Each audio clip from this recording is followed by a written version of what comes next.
Tour des régions en nous rendant cette fois à Guelmim où 2 lycées pilotes ont été impliqués dans un projet d'envergure internationale à travers les membres de l'initiative marocaine pour l'industrie spatiale et de l'association Le Maroc Scientifique.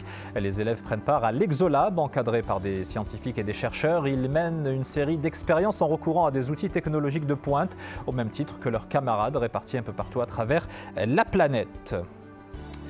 Et à ce sujet, nous retrouvons du côté de Meknes l'un des acteurs de ce projet, Nabil Radouane. Bonsoir et bienvenue, vous êtes doctorant en biologie et vous accompagnez donc ces lycéens de Guelmim. Parlez-nous d'abord de l'expérience qu'ils mènent dans leur salle de classe.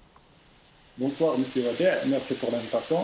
Alors Exolab, et plus précisément Exolab Nord 1, Nord pour Maroc et 1 comme numéro de la mission, est une plateforme d'expérimentation qui réunit les classes à la Station spatiale internationale, dans une recherche collaborative sur les effets de la microgravité sur les organismes vivants.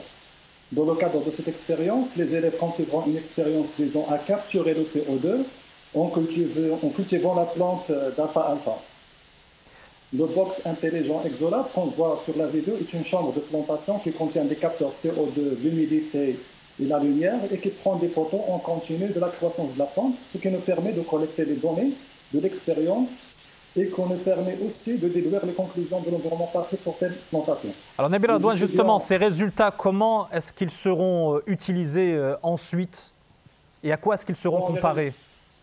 Les résultats de ces expériences seront envoyés à l'équipe de Magnitude.io, qui sont nos partenaires, afin de les prendre en compte pour l'Exolab qui va être envoyé à la Station spatiale internationale via la fusée de SpaceX.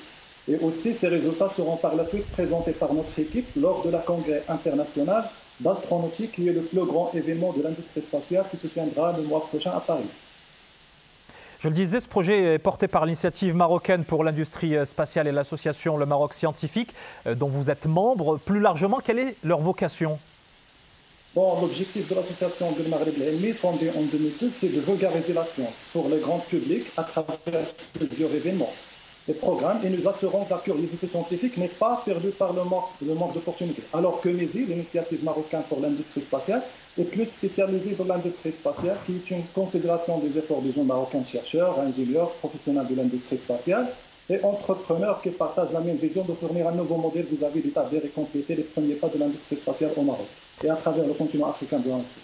Merci beaucoup Nabil Radouane. Je rappelle que vous êtes doctorant en biologie et vous accompagnez des lycéens dans ce projet. Vous êtes